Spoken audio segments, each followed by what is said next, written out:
Hey guys, আসসালামু আলাইকুম। আশা করি সকলেই ভালো আছেন। Welcome to SabbirZone। আপনারা দেখছেন SabbirZone, আর বরাবর মতো রয়েছে আমি সাব্বির আপনাদের সাথে সম্পূর্ণ ভিডিও জুড়ে। তো ভিউয়ার্স, আবারও হাজির হলাম আপনাদের একটি বহুল প্রতীক্ষিত ভিডিও নিয়ে। আপনারা জানতে চেয়েছিলেন xiaomi Redmi Note 11 ফোনটি সম্পর্কে। তো এই ফোনটির সম্পূর্ণ বিস্তারিত আলোচনা করা হয়েছে আমাদের ভিডিওটিতে। তো মূল ভিডিওতে যাওয়ার আগে একটি কথা না বললেই নয়, যারা আমাদের চ্যানেলটিকে নতুন এসেছেন তারা অবশ্যই আমাদের চ্যানেলটি সাবস্ক্রাইব করে পাশে থাকা বেল আইকনটি বাজিয়ে দিতে ভুলবেন না। তো ভিউয়ার, চলুন শুরু করা যাক আজকে আমাদের মূল ভিডিওটি।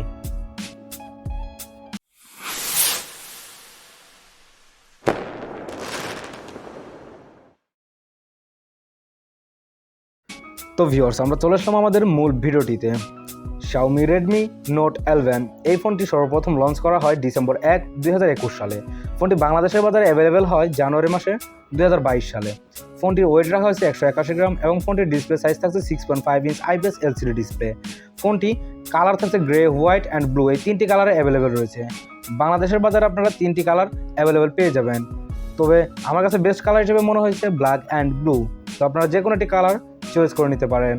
Redmi Note 11 এই ফোনটির প্রাইমারি ক্যামেরা হিসেবে রাখা হয়েছে 50 মেগাপিক্সেলের ওয়াইড ক্যামেরা, 8 মেগাপিক্সেলের আলট্রা ওয়াইড ক্যামেরা এবং 2 মেগাপিক্সেলের মাইক্রো ক্যামেরা। এই ফোনটির সেকেন্ডারি ক্যামেরা হিসেবে রাখা হয়েছে 8 মেগাপিক্সেল ওয়াইড একটি সেলফি ক্যামেরা। এই ফোনটির ক্যামেরা দ্বারা আপনারা খুব ভালো পরিমাণে একটি পিক থেকে শুরু করে যে কোনো প্রকার ভিডিও শ্যুট করতে পারবেন। তাছাড়াও রেডমি সবসময় নতুনত্ব দেওয়ার চেষ্টা করে, তো এইবারও তার কম করেনি নতুনত্ব দেওয়ার চেষ্টা করেছে। Redmi Note 11 এই ফোনটির অ্যাভেলেবেল রয়েছে লাউড স্পিকার, ফোনটিতে থাকছে টাইপ সি পোর্ট এবং ফোনটির ফিঙ্গারপ্রিন্টে থাকছে সাইড মাউন্টেন সেন্সর।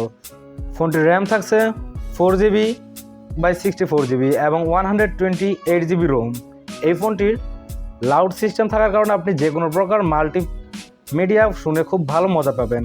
তাছাড়া এর সাউন্ড কোয়ালিটি ছিল খুবই বেস্ট এবং এর সাইড মাউন্টেন ফিঙ্গারপ্রিন্টের কারণে আপনি সহজেই ফোনটি আনলক করতে পারবেন এবং ফিঙ্গারপ্রিন্টে খুব ভালো কাজ করতেছিল। তো ভিউয়ার্স, Redmi Note 11 এই ফোনটির ব্যাটারি রাখা হয়েছে 5000 mAh এবং ফোনটির চার্জার হিসেবে পেয়ে যাবেন আপনারা ফাস্ট চার্জিং 18 ওয়াট। এই ফোনটির চিপসেটটি থাকছে মিডিয়াটেক Helio G88। এই ফোনটির প্রসেসরটি থাকছে অক্টাকোর 2.0 GHz। ফোনটিতে জিপিইউ ব্যবহার করেছে মালজি 52MC2। এই ফোনটির অপারেটিং সিস্টেম থাকছে Android 11। তো ভিউয়ার্স, এইবার জেনে নেব আমরা ফোনটির মার্কেট প্রাইস সম্পর্কে। ফোনটি বাংলাদেশের বাজারে এখন অফিসিয়ালভাবে লঞ্চ হয়নি, তবে আপনাদের কাছে একটা রিকোয়েস্ট থাকবে, আপনার ফোনটি যদি 2 মাস পরে কিনেন তাহলে ফোনটির দাম কমার সম্ভাবনা রয়েছে। তো ভিউয়ার্স, আপাতত আনঅফিসিয়াল প্রাইস রাখা হয়েছে 428GBর জন্য 19,000 টাকা। তো ভিউয়ার্স, যদি ভিডিওটি ভালো লেগে থাকে তাহলে একটি লাইক এবং আমাদের চ্যানেলকে সাবস্ক্রাইব করে পাশে থাকা বেল আইকনটি বাজিয়ে দিবেন। তো ধন্যবাদ সবাইকে ভিডিওটি সম্পূর্ণ দেখার জন্য। আশা করি সবাই ভালো থাকবেন। আসসালামু আলাইকুম।